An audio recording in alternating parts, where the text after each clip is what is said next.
So, my dear students, in this chapter, we'll see with the next topic, that is relation between classes.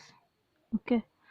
So, until to now, we have learned about single level inheritance, right? And then multiple, and then multi-level, right?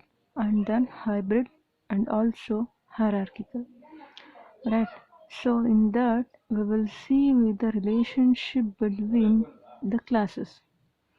Okay, so relationship between the classes. So in that, so relationship between classes, we have four types. So one is virtual base class, next one abstract class, next one constructor in derived class, destructor in derived class, right? So we have heard about constructor and destructor, right? So constructor means what? Constructor means when it is a special member function, so when the function will call, the object is created automatically, is called a constructor, right? So when the function is created, the object is automatically created, is called a constructor, right? So destructor means destroys the function, right? So let's see the one by one virtual base class first. Okay, so in virtual base class, so first I'll give the example. So what is meant by virtual means? So virtual means, suppose A is a base class. Okay, suppose A is a base class. B and C are the derived classes derived from A. Okay, so B and A ಅನ್ನೋದು base class ಆಗಿರುತ್ತೆ. B and C are the derived classes of A. Okay, so ಯಾವುದಕ್ಕೆ ಇದು example ಆಗುತ್ತೆ? Single ಲೆವೆಲ್ಗ, multi ಲೆವೆಲ್ಗ, ಮಲ್ಟಿಪಲ್ಗ, ಯಾವುದಕ್ಕೆ example ಆಗುತ್ತೆ? So this is question mark for you. Okay, so ಈಗ ಒಂದು ತಿಳ್ಕೊಳ್ಳಿ. So A is a base class ಆಗಿರುತ್ತೆ, B and C are the derived class ಆಗಿರುತ್ತೆ. ಯಾವುದಕ್ಕೆ? ಎಗೆ, ಆಯಿತಾ? So in public inheritance, B and C inherit one copy of the base class data, whereas derived class D inherited two copies of base class data. That means ಈ B ಮತ್ತು C ಅನ್ನೋದು ಒಂದು copy ಮಾಡುತ್ತೆ, ಅಂದರೆ inherit ಮಾಡುತ್ತೆ. ಯಾವುದಕ್ಕೆ? A ಅಲ್ಲಿರೋ ಪ್ರಾಪರ್ಟೀಸ್ನ B and ಸಿಗೆ ಇನ್ಹೆರಿಟ್ ಮಾಡುತ್ತೆ ಅಲ್ವಾ? ಅದೇ ಇನ್ಹೆರಿಟೆನ್ಸ್ ಅಂತ ಕರೆಯೋದು ನಾವು, ಆಯಿತಾ? ಸೊ ಒಂದು ಕಾಪಿ ಬಿ ಅಲ್ಲಿ ಇರುತ್ತೆ, ಒಂದು ಕಾಪಿ ಸಿ ಅಲ್ಲಿ ಇರುತ್ತೆ. So versus D class inherited two copies of a base class data. ಅಂದರೆ ಈಗ ಸಪೋಸ್ ಇನ್ನೊಂದು ಡಿ ಅನ್ನೋ ಕ್ಲಾಸನ್ನು ಡಿರೈವ್ ಮಾಡ್ಕೊಳ್ತೀವಿ. ಸೊ ಡಿರೈವ್ ಮಾಡಿದಾಗ ಅದು ಯಾವುದರಿಂದ ಡಿವೈಡ್ ಮಾಡಿರ್ತೀವಿ? ಬಿ ಇಂದ ಅಥವಾ ಸಿ ಇಂದ ಡಿರೈವ್ ಮಾಡ್ಕೊಂಡಿರ್ತೀವಿ, ಆಯಿತಾ? ಈ ಡಿರೈವ್ ಕ್ಲಾಸಿಂದ ಮತ್ತೊಂದು ಡಿರೈವ್ ಕ್ಲಾಸು ಡಿ ಅನ್ನೋ ಕ್ಲಾಸನ್ನು ಡಿರೈವ್ ಮಾಡ್ಕೊಳ್ತೀವಿ. ಆಗ ಏನಾಗುತ್ತೆ? ಸೊ ಇದರಲ್ಲಿರೋ ಕಾಪಿ ಮತ್ತು ಸೊ ಇದರಲ್ಲಿರೋ ಅಲ್ಲಿರೋ ಇದನ್ನು ಕೂಡ ಆಕ್ಸೆಸ್ ಮಾಡುತ್ತೆ, ಇದು ಈ ಬೇಸ್ ಕ್ಲಾಸಲ್ಲಿರೋ ಪ್ರಾಪರ್ಟಿ ಕೂಡ ಆಕ್ಸೆಸ್ ಮಾಡುತ್ತೆ. ಅದ್ರ ಜೊತೆಗೆ ಸೊ ಬಿ ಅಲ್ಲಿರೋದು ಕೂಡ ಆಕ್ಸೆಸ್ ಮಾಡುತ್ತೆ. ಆಗ ಏನಾಯಿತು? ಎ ಅಲ್ಲಿರೋ ಪ್ರಾಪರ್ಟಿನು ಮತ್ತು ಬಿ ಅಲ್ಲಿರೋ ಪ್ರಾಪರ್ಟೀಸು ಎರಡು ಸೇಮು. ಸೊ ಸೇಮ್ ಆದರೂ ಕೂಡ ಟೂ ಕಾಪೀಸ್ ನನಗೆ ಕಾಪಿ ಆಗುತ್ತೆ. ಸೊ ಅದರಿಂದ ಅಲ್ಲಿ ಆಂಬಿಗ್ಯುಟಿ ಕ್ರಿಯೇಟ್ ಆಗುತ್ತೆ. Okay, so that means, so if the member function of D wants to access the data members of base class, then the ambiguity problem arises. ಅಂದರೆ confuse ಆಗುತ್ತೆ. So ಇದು access ಮಾಡಬೇಕಾ because ಎರಡದು same. So ಯಾವ್ದು ಮಾಡಬೇಕು? It can't decide. So which class I want to inherit the properties, either A or B, either base class or either derived class, right? So for that reason the compiler will generate an error message for this an ambiguity. ಇದಕ್ಕೆ error ತೋರಿಸುತ್ತೆ. ಏನಂತ ತೋರಿಸುತ್ತೆ? Error message ಆಂಬಿಗಿಟಿ ಅಂತ ತೋರಿಸುತ್ತೆ. ಅಂದರೆ ಅದು decide ಮಾಡ್ಕೊಳಕ್ಕೆ ಆಗ್ತಿರಲ್ಲ ಕಂಪೈಲರು. Y? Because ಎರಡು ಸೇಮ್ ಕಾಪಿ ಆಗಿರೋದ್ರಿಂದ, right? So to overcome this problem, the derived class B and C should be declared as virtual. ಆಯಿತಾ. ಸೊ ಈ ಆಂಬಿಗಿಟಿನ ಇದನ್ನು ಮಾಡಬೇಕಾದ್ರೆ ಏನಂತ ಮಾಡ್ಕೊಳ್ತೀವಿ, ವಿಸಿಬಿಲಿಟಿ ಮೋಡ್ ಇರುತ್ತಲ್ವ, ಆ ವಿಸಿಬಿಲಿಟಿ ಮೋಡಲ್ಲಿ ನಾವು ವರ್ಚುವಲ್ ಅಂತ ಡಿಕ್ಲೇರ್ ಮಾಡ್ಕೊಳ್ತೀವಿ. ಅವಾಗ ಏನಾಗುತ್ತೆ, ಸೊ ವರ್ಚುವಲ್ ಅಂದಾಗ ಎ ಅನ್ನೋ ಒಂದೇ ಪ್ರಾಪರ್ಟಿನ ಇಲ್ಲೂ ಕೂಡ ಆಕ್ಸೆಸ್ ಆಗುತ್ತೆ. ಸೊ ವರ್ಚುವಲ್ ಅಂದಾಗ ಇಲ್ಲಿ ಸೇಮ್ ಇದ್ದಾಗ ಏನಾಗುತ್ತೆ, ಸೊ ಸೇಮ್ ಇದ್ದಾಗ ಒಂದೇ ಪ್ರಾಪರ್ಟಿ ಮಾತ್ರ ಆಕ್ಸೆಸ್ ಆಗುತ್ತೆ. ಆಯಿತಾ, ಒಂದೇ ಪ್ರಾಪರ್ಟಿ ಮಾತ್ರ ಆಕ್ಸೆಸ್ ಆಗುತ್ತೆ. ಓಕೆ, ಸೊ ಅರ್ಥ ಆಯಿತಾ ಏನಕ್ಕೆ ವರ್ಚುವಲ್ ಕ್ಲಾಸನ್ನು ಯೂಸ್ ಮಾಡ್ತಾ ಇದ್ದೀವಿ. ಸಪೋಸ್ ನಾನು ಆಗಲೇ ಹೇಳಿದ್ದೀನಿ ನಾನು ನಿಮಗೆ, ಸೊ ಎಕ್ಸಾಂಪಲ್ ಕೊಟ್ಟಾಗ, so I'll give an example here. See this. So this is the base class A. Okay, this is the base class A. So ಇದರಲ್ಲಿ ಡಿರೈವ್ ಮಾಡ್ಕೊಂಡಿರ್ತೀವಿ ಒಂದು ಬಿ ಕ್ಲಾಸನ್ನು, derive class B get 1 copy of the base class. So ನಾನು ಇದರಿಂದ ಬಿಯನ್ನು derive ಮಾಡ್ಕೊಂಡಿರ್ತೀನಿ. ಅವಾಗ ಏನಾಗುತ್ತೆ, ಇಲ್ಲಿರೋ 1 copy ಇಲ್ಲಿ ಕಾಪಿ ಮಾಡ್ಕೊಳ್ಳುತ್ತೆ. ಅಂದರೆ ಪ್ರಾಪರ್ಟಿ ಡೇಟಾ ಮೆಂಬರ್ ಆಗಲಿ ಮೆಂಬರ್ ಫಂಕ್ಷನ್ ಆಗಲಿ ಒಂದು ಕಾಪಿ ಇಲ್ಲಿ ಸ್ಟೋರ್ ಆಗುತ್ತೆ, ಅಂದರೆ ಆಕ್ಸೆಸ್ ಮಾಡುತ್ತೆ. ಸೊ ಅದೇ ರೀತಿ derive class C get 1 copy of the base class data. So C ಇದೆ ಅಲ್ವಾ, ಈ ಸಿ ಅನ್ನೋ ಕ್ಲಾಸು ಎಗೇನ್ ಇಲ್ಲೂ ಕೂಡ ಒಂದು ಕಾಪಿ ಇರುತ್ತೆ. ಪ್ರಾಪರ್ಟಿ ಇನ್ಹೆರಿಟೆನ್ಸ್ ಇಲ್ಲಿದೆ ತಾನೇ, ಇಲ್ಲಿರೋ ಡೇಟಾ ಮೆಂಬರ್ ಫಂಕ್ಷನ್ ಕೂಡ ಇಲ್ಲೂ ಕೂಡ 1 ಕಾಪಿ ಇರುತ್ತೆ. ಸೊ ನೆಕ್ಸ್ಟು ಈ 2 ಡಿರೈವ್ಡ್ ಕ್ಲಾಸಿಂದ ನಾವು ಮತ್ತೊಂದು ಡಿರೈವ್ಡ್ ಕ್ಲಾಸ್ ಮಾಡಿಕೊಂಡಾಗ, ಸೊ ಈ 2 derive class B and C ಅದನ್ನು ಯೂಸ್ ಮಾಡಿಕೊಂಡು ಇನ್ನೊಂದು ಕ್ಲಾಸನ್ನು ಡಿರೈವ್ ಮಾಡ್ಕೊಂಡಾಗ ಏನಾಗುತ್ತೆ, ಇಲ್ಲಿ ಒಂದು ಕಾಪಿ ಬರುತ್ತೆ, ಇಲ್ಲಿ ಒಂದು ಕಾಪಿ ಬರುತ್ತೆ. ಅಂದರೆ 2 ಕಾಪೀಸ್ ಆಫ್ ಎ ಡಿ ಕ್ಲಾಸಿಗೆ ಬರುತ್ತೆ. ಆಯಿತಾ, ಅವಾಗ ಏನಾಗುತ್ತೆ, ಸೊ 2 ಕಾಪಿನೂ ಕೂಡ ಸೇಮು, ಇಲ್ಲಿರೋ ಕಾಪಿ ಇಲ್ಲೂ ಕೂಡ ಸೇಮು, ಬಟ್ ಇಟ್ ಕನ್ಫ್ಯೂಸಸ್. ಸೊ ಅವಾಗ ಏನಾಗುತ್ತೆ, ಕಂಪೈಲರು ಆಂಬಿಗ್ಯೂಟಿ ಅನ್ನೋ ಎರರು ತೋರಿಸುತ್ತೆ. ರೈಟ್. ಸೊ ಈ ಆಂಬಿಗ್ಯೂಟಿನ ನಾವು ಪ್ರಾಬ್ಲಮನ್ನು ಸಾಲ್ವ್ ಮಾಡೋದಕ್ಕೋಸ್ಕರ ನಾವಿಲ್ಲಿ ಕ್ಲಾಸನ್ನು ಕ್ಲಿಯರ್ ಮಾಡ್ತೀವಲ್ಲ, ಕ್ಲಾಸ್ ಬಿ. ರೈಟ್. ಸೊ ಇಲ್ಲಿ ಕೊಡ್ತೀವಿ ನಾವು ಕ್ಲಾಸ್ ಸಿ ಅಂತ, ಕ್ಲಾಸ್ ಬಿ ಅಂತ ಕೊಟ್ಟು ವರ್ಚುವಲ್ ಪಬ್ಲಿಕ್ ಎ ಕೊಡ್ತೀವಿ. Again class C virtual public B. ಆಯಿತಾ. So I have given your example for you. So here, so virtual base class is a class that contains only 1 copy of base class when 2 or more objects are derived from the base class. This is the definition for virtual base class. So virtual base class is a class that contains only 1 copy of base class when 2 or more objects are derived from the base class. ಅಂದರೆ so meaning ಗೊತ್ತಾಯ್ತಲ್ಲ. So virtual ಅಂತ declare ಮಾಡಿದ್ರೆ 2 or more classes ಒಂದೇ copy ಇದ್ದಾಗ ಒಂದೇ copy ಮಾತ್ರ base ಕ್ಲಾಸಿಂದ access ಮಾಡುತ್ತೆ. ಆಯಿತಾ. ಸೊ ಅದು ವರ್ಚುವಲ್ದು ಪ್ರಾಪರ್ಟಿ. ಆಯಿತಾ. ಸಿ ಹಾಗೆ ಒಂದು ಎಕ್ಸಾಂಪಲ್ ಇಯ. ಸೊ ಕ್ಲಾಸ್ ಎ, ಸೊ ಆ ಕ್ಲಾಸಿಂದ ಯೂಸ್ ಮಾಡಿಕೊಂಡು ನಾನು ಕ್ಲಾಸ್ ಬಿ ಅನ್ನು ಡಿರೈವ್ ಮಾಡ್ತೀನಿ. Class B virtual C virtual public A. ಆಯಿತಾ. So next close this class. Next C virtual public A. So ಇಲ್ಲೂ ಕೂಡ ವರ್ಚುವಲ್ಲು, ಈ 2 ಕೂಡ ಕ್ಲಾಸ್ದು ಬೇಸ್ ಕ್ಲಾಸ್ ಎ ಇಂದ ಡಿರೈವ್ ಮಾಡ್ಕೊಂಡಿರೋದು ಬಿ ಮತ್ತು ಸಿ. ಸೊ ಈಗ ನೆಕ್ಸ್ಟು ಕ್ಲಾಸ್ ಡಿ. ಆಯಿತಾ. ಈ ಕ್ಲಾಸ್ ಡಿನ ಡಿರೈವ್ಡ್ ಕ್ಲಾಸಿಂದ ಡಿರೈವ್ ಮಾಡ್ಕೊಳ್ತಾ ಇದ್ದೀನಿ, public B public C.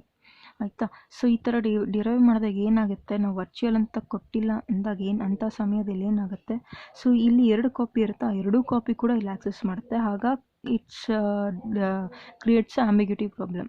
Right. It can't decide that. So ಅದಕ್ಕಾಗಿ ನಾವು ಇಲ್ಲಿ ವರ್ಚುವಲ್ ಅಂತ ಮೆನ್ಷನ್ ಮಾಡಿದ್ರೆ ಒಂದೇ ಕಾಪಿನ ಸೆಂಡ್ ಮಾಡುತ್ತೆ ಡಿ ಅನ್ನೋ ಕ್ಲಾಸ್ಗೆ, ಡಿರೈವ್ಡ್ ಕ್ಲಾಸ್ಗೆ. ಅರ್ಥ ಆಯ್ತಲ್ಲ ವರ್ಚುವಲ್ ಬೇಸ್ ಕ್ಲಾಸ್ ಅಂತಂದರೆ ಏನು ಅಂತ. So next topic is abstract classes. Next. Okay, so abstract class is a class which contains at least one pure virtual function. So abstract class ಅಂದರೆ ಒಂದು ವರ್ಚುವಲ್ ಕ್ಲಾಸ್ ಅನ್ನೋ function declare ಮಾಡಿರಬೇಕು. ಆಯಿತಾ.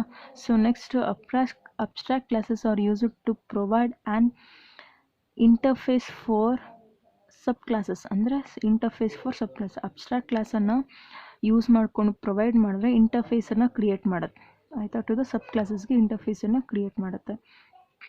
So next classes inheriting an abstract class must provide definition to the pure virtual function. ಆಯಿತಾ. So abstract ಅಂದರೆ ಗೊತ್ತಿದೆ ಏನು. Abstract ಅಂದರೆ ಸಪೋಸ್ ಒಂದು ಫಂಕ್ಷನ್ ಇರುತ್ತೆ, ಆ ಫಂಕ್ಷನಲ್ಲಿ ಯಾವುದು ಮೇನು ಅಬ್ಸ್ಟ್ರಾಕ್ಟ್ ಅಂದರೆ ಫ್ಯೂ ಲೈನ್ಸ್. ಸೊ ಸಪೋಸ್ ಒಂದು ಲೆಸನಲ್ಲಿ so some of few lines ಇರುತ್ತೆ. ಆಯಿತಾ. ಅಂದರೆ ಆ few lines it understands the chapter or else just function. So ಅದೇ ರೀತಿ ನಾವು ಇಲ್ಲಿ ವರ್ಚುವಲ್ ಅಂತ ಕೊಟ್ಟಾಗ so it understood the 1 or more copies ಇದ್ದಾಗ ಒಂದೇ ಕಾಪಿ ತೊಗೊಳತ್ತೆ ಅಲ್ವಾ, ಅದನ್ನೇ ನಾವು ಅಬ್ಸ್ಟ್ರಾಕ್ಟ್ ಅಂತ ಕರಿತೀವಿ. So abstract class is a class which contains at least one pure virtual function in it. ಆಯಿತಾ. ಸೊ ನೆಕ್ಸ್ಟ್ ಪಾಯಿಂಟ್ ಏನಂದರೆ abstract classes are used to provide an interface for it subclasses, right. So it is purely right. So interface between subclasses ಇರ್ತಾವಲ್ಲ, base ಕ್ಲಾಸಿಂದ B C, ನಾನು ಆಗಲೇ example ಕೊಟ್ಟಾಗ B ಮತ್ತು C ಮತ್ತು D ಎಲ್ಲನೂ ಕೂಡ derived classes. So virtual function use ಮಾಡಿದಾಗ ಏನಾಗುತ್ತೆ, ಇಂಟರ್ಫೇಸ್ ಆಫ್ ಸಬ್ ಕ್ಲಾಸಸ್ ಅಂದರೆ ಇಂಟರಾಕ್ಷನ್ ನಡೆಯುತ್ತೆ. ಅದಕ್ಕೆ ನಾವು ಅಬ್ಸ್ಟ್ರಾಕ್ಟ್ ಕ್ಲಾಸ್ ಏನು ಮಾಡುತ್ತೆ, ಪ್ರೊವೈಡ್ ಮಾಡುತ್ತೆ. So next point, classes inheriting an abstract class must provide definition to the pure virtual function. Okay. So inherit ಮಾಡಿದಾಗ classes inherit and abstract class ಮಾಡಿದಾಗ must be, ಈ ಅಬ್ಸ್ಟ್ರಾಕ್ಟ್ ಕ್ಲಾಸನ್ನು ನಾವು ಇನ್ಹೆರಿಟ್ ಮಾಡ್ತಾ ಇದ್ದೀವಿ ಅಂತ it is pure virtual function ಇರಲೇಬೇಕು. ಆಯಿತಾ. ವರ್ಚುವಲ್ ಅಂತ ನಾವು ಕ್ಲಾಸ್ ಅಂದರೆ ಆಗಲೇ ಎಕ್ಸಾಂಪಲ್ ಕೊಟ್ಟನಲ್ಲ ನಾನು, ಅಂದರೆ ಒಂದು ಈ ಎರಡು ಕ್ಲಾಸಿಂದ ನಾವು ಡಿರೈವ್ ಮಾಡ್ತಿದ್ದಾಗ ಇನ್ಹೆರಿಟ್ ಮಾಡುತ್ತೆ ತಾನೇ ಪ್ರಾಪರ್ಟೀಸು ಇಲ್ಲಿಂದ. ಸೊ ಆವಾಗ ಏನಾಗುತ್ತೆ, ಅಬ್ಸ್ಟ್ರಾಕ್ಟ್ ಇನ್ಹೆರಿಟೇಟ್ ಮಾಡಬೇಕಾದ್ರೆ ವರ್ಚುವಲ್ ಅನ್ನೋದು ಇರಲೇಬೇಕು. That is the point for the abstract base class. Okay. So next, constructors in derived class. Next topic is constructor in derived class, right. Constructor andre gottide, when function is created automatically creates the object, right. So here, so a derived class constructor has access only to its own class members. A derived class constructor has access only its own class members. ಅಂದರೆ so constructor ಅಂದರೆ ಗೊತ್ತಿದೆ, class name ಏನಿರುತ್ತೆ ಅದೇ name constructor name ಇರುತ್ತೆ ಅಂತ ನಾನು ನಿಮ್ಗೆ ಹೇಳಿದ್ದೀನಿ, right. So suppose class name ನಾನು EMP ಅಂತ ಕೊಟ್ಟಾಗ ಕನ್ಸ್ಟ್ರಕ್ಟರ್ ನೇಮು ಕೂಡ EMP ಅಂತಲೇ ಇರುತ್ತೆ ಅಲ್ವಾ. ಸೊ ಇಲ್ಲೂ ಕೂಡ ಅಷ್ಟೇ, ಡಿರೈವ್ಡ್ ಕ್ಲಾಸ್ ನೇಮ್ ಏನು ಕೊಟ್ಟಿರ್ತೀವಿ ಅದೇ ನೇಮೇ ಕೊಡಬೇಕು. ಆ ನೇಮ್ ಕೊಟ್ಟಾಗ ಆ ಡಿರೈವ್ಡ್ ಕ್ಲಾಸಲ್ಲಿ ಏನೇನು ಕ್ಲಾಸ್ ಮೆಂಬರ್ಸ್ ಇರ್ತವೆ ಅವು ಮಾತ್ರ ಆಕ್ಸೆಸ್ ಆಗುತ್ತೆ. ಸೊ ಬೇಸ್ ಕ್ಲಾಸಲ್ಲಿ ನಾವು ಡಿರೈವ್ ಮಾಡಿರ್ತೀವಲ್ಲ ಆ ಕ್ಲಾಸನ್ನು ನಾವು ಕನ್ಸ್ಟ್ರಕ್ಟರ್ ಜೊತೆ ಆಕ್ಸೆಸ್ ಮಾಡೋಕ್ಕಾಗೋದಿಲ್ಲ. Understood. So next point, but A derived class object also have inherited property of base class. ಆಯಿತಾ. ಸೊ ಡಿರೈವ್ಡ್ ಕ್ಲಾಸ್ ಆಬ್ಜೆಕ್ಟ್ ಇರುತ್ತಲ್ಲ, ಕನ್ಸ್ಟ್ರಕ್ಟರ್ ಅಲ್ಲ. ಡಿರೈವ್ಡ್ ಕ್ಲಾಸಲ್ಲಿ ಆಬ್ಜೆಕ್ಟ್ ಇರುತ್ತಲ್ವ, ಆ ಆಬ್ಜೆಕ್ಟು ಬೇಸ್ ಕ್ಲಾಸ್ದು ಪ್ರಾಪರ್ಟಿನ ಆಕ್ಸೆಸ್ ಮಾಡ್ಬೋದು. ಆವಾಗ ಏನಾಗುತ್ತೆ, ಆಬ್ಜೆಕ್ಟನ್ನು ಆಬ್ಜೆಕ್ಟಿಂದ ನಾವು ಡಿರೈವ್ಡ್ ಕ್ಲಾಸಲ್ಲಿ ಆಕ್ಸೆಸ್ ಮಾಡಿದ್ರೆ ಕನ್ಸ್ಟ್ರಕ್ಟರ್ನ ನಾವು ಓನ್ ಯೂಸಲ್ಲಿ ಆಕ್ಸೆಸ್ ಮಾಡ್ಕೋಬೋದು, right. So next, only base class constructor can have properly initialize base class members. So base constructor ಮಾತ್ರ ಪ್ರಾಪರಾಗಿ ಬೇಸ್ ಕ್ಲಾಸಲ್ಲಿ ಇನಿಷಿಯಲೈಸ್ ಮಾಡೋಕ್ಕಾಗತ್ತೆ, ಆಯಿತಾ. ಸೊ ಅದು ಪಾಯಿಂಟ್ ನೆನಪಿರಲಿ, very important. Base class constructor can properly initialize base class members. Okay. So hence all the constructor are called, else object would not be constructed properly. ಅಂದರೆ so all ಕನ್ಸ್ಟ್ರಕ್ಟರನ್ನು ನಾವು call ಮಾಡಿದಾಗ or else object would not be constructed properly. ಎಲ್ಲಾನು ನಾವು call ಮಾಡಿದಾಗ constructor ಏನಾಗುತ್ತೆ, cannot be ಪ್ರಾಪರ್ಲಾಗಿ ಆಬ್ಜೆಕ್ಟನ್ನು ಪ್ರಾಪರಾಗಿ ಇನಿಷಿಯಲೈಸ್ ಮಾಡೋಕ್ಕಾಗೋದಿಲ್ಲ, ಆಯಿತಾ. ಸೊ ಅದು ಒಂದು. ಸೊ ನಿಮ್ಗೆ ಎಕ್ಸಾಂಪಲ್ ಹೇಗೆ ಕೊಡ್ತೀನಿ ನೋಡಿ ಇಲ್ಲಿ. So suppose I have created A class EMP, ಆಯಿತಾ. ಆ ಕ್ಲಾಸಲ್ಲಿ EMP ಡಿಕ್ಲೇರ್ ಮಾಡ್ಕೊಳ್ತೀನಿ. ಸೊ ಇಲ್ಲಿ ಸೊ ಇಂಟ್ AB ಕೊಟ್ಟಿರ್ತೀನಿ. ಸೊ AB ಕೊಟ್ಟಾಗ ನೆಕ್ಸ್ಟ್ ಪಬ್ಲಿಕಲ್ಲಿ ಏನು ಕೊಡ್ತೀನಿ, ಸೊ EMP ಅಂತ ಕನ್ಸ್ಟ್ರಕ್ಟರ್ ಕ್ರಿಯೇಟ್ ಮಾಡ್ತೀನಿ. This is the constructor EMP, ಆಯಿತಾ. ಸೊ ಏನಾದರೂ ಫಂಕ್ಷನ್ ಬರ್ತೀನಿ, ಕ್ಲೋಸ್ ಮಾಡ್ತೀನಿ. I will close this class. Again next class, okay, class salary. So public EMP ಅಂದರೆ derived class for EMP. Salary ಅನ್ನೋದು derived class. ಇಲ್ಲಿ int ಕೊಟ್ಟಿರ್ತೀನಿ. ಆಯಿತಾ. So close this. So again public ಅಲ್ಲಿ ನಾನು ಇಲ್ಲಿ ಕನ್ಸ್ಟ್ರಕ್ಟರ್ ಯಾವ ರೀತಿ ಕ್ರಿಯೇಟ್ ಮಾಡಬೇಕು, ಸ್ಯಾಲ್ರಿ ಅಂತಲೇ ಕ್ರಿಯೇಟ್ ಮಾಡಬೇಕು. ಸೊ ಇದು ಕನ್ಸ್ಟ್ರಕ್ಟರ್ ಆಯಿತಾ. ಸೊ ಇದು ಕೂಡ ಡಿರೈವ್ಡ್ ಕ್ಲಾಸ್ ಕನ್ಸ್ಟ್ರಕ್ಟರ್. ಸೊ ನಾನು ಆಲ್ರೆಡಿ ಹೇಳಿದ್ದೀನಿ, ಕನ್ಸ್ಟ್ರಕ್ಟರ್ನ ಕ್ರಿಯೇಟ್ ಮಾಡಬೇಕಾದ್ರೆ ಬೇಸ್ ಕ್ಲಾಸ್ ನೇಮ್ ಏನಿರುತ್ತೆ ಅದೇ ನೇಮ್ ಕೊಡಬೇಕು. ಸೊ ಇಲ್ಲಿ ಸಬ್ ಕ್ಲಾಸಲ್ಲಿ ಡಿರೈವ್ ಮಾಡಬೇಕಾದ್ರೆ ಸಬ್ ಕ್ಲಾಸ್ ನೇಮ್ ಇರುತ್ತೆ ಅದೇ ನೇಮೇ ಕೊಡಬೇಕು ಆಯಿತಾ. So some of the functions I will return this, I will close this class. So ಈಗ ನಿಮಗೆ ಕನ್ಸ್ಟ್ರಕ್ಟರ್ ಇನ್ ಡಿರೈವ್ ಕ್ಲಾಸ್ ಹೇಗೆ ಅರ್ಥ ಮಾಡಿಸೋದು ಹೇಳ್ತೀನಿ ನೋಡಿ. ಸೊ ಇದು ಕ್ರಿಯೇಟ್ ಮಾಡಿದ್ವಾ, ಇದು ಬೇಸ್ ಕ್ಲಾಸ್ ಕನ್ಸ್ಟ್ರಕ್ಟರು, ಇದು salary sub derived class constructor. Okay. So ಈ ಕನ್ಸ್ಟ್ರಕ್ಟಲ್ಲಿರೋ ಮೆಂಬರ್ ಫಂಕ್ಷನ್ನ ಇಲ್ಲಿ ಕನ್ಸ್ಟ್ರಕ್ಟರಲ್ಲಿ ನಾವು ಆಕ್ಸೆಸ್ ಮಾಡೋಕ್ಕಾಗೋದಿಲ್ಲ. ಅದು first point. We can't access the base class constructor to the sub derived class constructor. That is first point. ಅದಾದಮೇಲೆ so we have inherited the base class object. So ಈ ಆಬ್ಜೆಕ್ಟನ್ನು ನಾವು ಇಲ್ಲಿ ನಾವು ಯೂಸ್ ಮಾಡ್ಕೋಬೋದು ಆಯಿತಾ. ಸಪೋಸ್ ಇಲ್ಲಿ ಯಾವುದಾದ್ರೂ ಒಂದು ಕನ್ಸ್ಟ್ರಕ್ಟರಲ್ಲಿ ಇಲ್ಲೇ ಒಂದು ಆಬ್ಜೆಕ್ಟನ್ನು ಕ್ರಿಯೇಟ್ ಮಾಡಿದಾಗ, ಸೊ ಇದರಲ್ಲಿರೋ ಫಂಕ್ಷನ್ ನಾವು ಈ ಆಬ್ಜೆಕ್ಟ್ಗೆ ಕಾಪಿ ಮಾಡಿಕೊಂಡ್ರೆ ಅವಾಗ ಏನಾಗುತ್ತೆ, ಇಲ್ಲಿರೋ ಕನ್ಸ್ಟ್ರಕ್ಟರ್ದು ಫಂಕ್ಷನ್ನು ಕೂಡ ನಾವು ಈ ಕನ್ಸ್ಟ್ರಕ್ಟರಲ್ಲಿ ಯೂಸ್ ಮಾಡ್ಕೋಬೋದು. ಸೊ ಡೈರೆಕ್ಟಾಗಿ ನಾವು ಒಂದು ಬೇಸ್ ಕ್ಲಾಸ್ ಕನ್ಸ್ಟ್ರಕ್ಟರಿಂದ ಡಿರೈವ್ಡ್ ಕ್ಲಾಸ್ ಕನ್ಸ್ಟ್ರಕ್ಟರ್ಗೆ ಆಕ್ಸೆಸ್ ಮಾಡೋಕ್ಕಾಗೋದಿಲ್ಲ. But we have a route to access the constructor function using the object ಆಯಿತಾ. Using the object we can inherit the base class constructor functions to the derived class constructor ಆಯಿತಾ. This is the point for constructor in derived class. Okay. So next topic is, so before going to that, so I have given the syntax for this constructor in derived class. See here. So already ನಾನು program example ಕೊಟ್ಟು ಈಗ ಅದಕ್ಕೆ declaration ನೋಡೋಣ. So class base class. Okay. So protected public base class. So base class name ಇರ್ತದೆ, ಅದು base class constructor ಆಗಿರುತ್ತೆ. Close this class. Next derived class public base class derive ಮಾಡ್ತಿದ್ದೀನಿ. Protected public derived class name derived class constructor ಇರುತ್ತೆ. Close this class. ಅರ್ಥ ಆಯ್ತಲ್ಲ. ಇದೇ ರೀತಿ ನಾವು ಪ್ರೋಗ್ರಾಮನ್ನು ಬರೀತೀವಿ ಆಯಿತಾ. ಸೊ ನೆನಪಿರಲಿ ನಿಮಗೆ, ಈ ಚಾಪ್ಟರಲ್ಲಿ ಪ್ರೋಗ್ರಾಮಲ್ಲಿ ಕೇಳೋದು ಅಂತಂದರೆ ನಾನು ಆಲ್ರೆಡಿ ಹೇಳಿದ್ದೀನಿ, single level ಇನ್ಹೆರಿಟೆನ್ಸು, multi level ಇನ್ಹೆರಿಟೆನ್ಸು, multiple inheritance, right. ಈ ಮೂರಲ್ಲೇ ನಿಮಗೆ ಪ್ರೋಗ್ರಾಮ್ ಕೇಳೋದು. ಸೊ ಇನ್ಫ್ಯಾಕ್ಟ್ ಹೇಳಬೇಕು ಅಂದರೆ ಈ ರಿಲೇಷನ್ ಬಿಟ್ವೀನ್ ಇವತ್ತಿನ ಟಾಪಿಕ್ಕು ನಿಮಗೆ ಎಲ್ಲೂ ಯಾವ ಎಕ್ಸಾಮಲ್ಲೂ ಕೇಳಿಲ್ಲ, ಬಟ್ ಇದು ನೆನಪಿರಲಿ. ಸೊ ವರ್ಚುವಲ್ ಕ್ಲಾಸ್ ಅನ್ನೋದು, ವರ್ಚುವಲ್ ಕ್ಲಾಸು, ಅಬ್ಸ್ಟ್ರಾಕ್ಟ್ ಕ್ಲಾಸ್ ಅನ್ನೋದು ಇಂಪಾರ್ಟೆಂಟ್, ಬಟ್ ನೀವು ಓದಿರಬೇಕು. Okay. So next topic is constructor in derived class. Okay. Destructors in derived class. So destructor ಅಂದರೆ ಗೊತ್ತಿರೋ, destroys the constructor function, right. destroys the constructor function. Technically destructors are inherited. Why? Because but in normal circumstances the inherited destructor are not directly used for the derived class. So ನಾವು ಡಿಸ್ಟ್ರಕ್ಟರ್ಸ್ನ ನಾವು normal ಆಗಿ ಡೈರೆಕ್ಟಾಗಿ ನಾವು derived ಕ್ಲಾಸಲ್ಲಿ use ಮಾಡೋಕ್ಕಾಗೋದಿಲ್ಲ. Okay.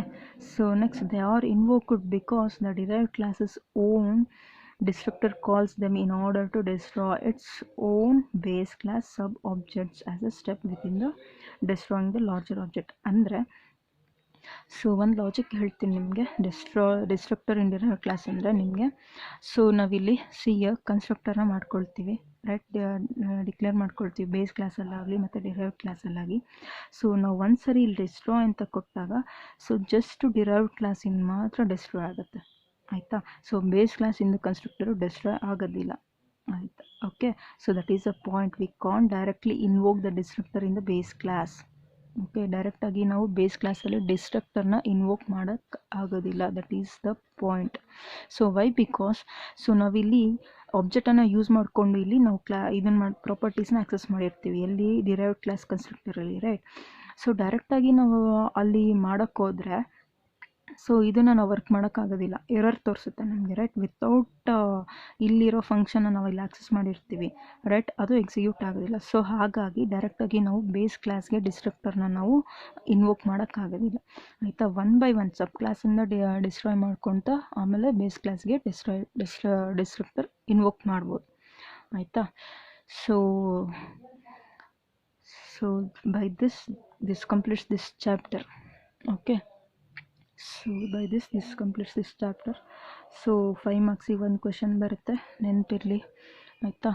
So ನಿಮಗೆ assignment question ಏನಂತಂದರೆ, so ಇವತ್ತಿಗೆ ಅಸೈನ್ಮೆಂಟ್ ಕ್ವೆಶನ್ಸ್ ಏನಂದರೆ, ಸೊ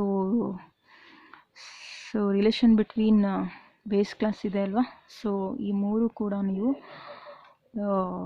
ಡೆಫಿನೇಷನ್ ಬರೆದು ಹಾಕಿ ಸಾಕು, ಆಯಿತಾ. ವರ್ಚುವಲ್ ಅಂದ್ರೇನು, ಅಬ್ಸ್ಟ್ರಾಕ್ಟ್ ಅಂದ್ರೇನು, ಕನ್ಸ್ಟ್ರಕ್ಟೆಡ್ ಇನ್ ಡಿರೈವ್ಡ್ ಕ್ಲಾಸ್ ಅಂದ್ರೇನು, ಡಿಸ್ಟ್ರಕ್ಟೆಡ್ ಇನ್ ಡಿರೈವ್ಡ್ ಕ್ಲಾಸ್ ಅಂದ್ರೇನು, ಆಯಿತಾ.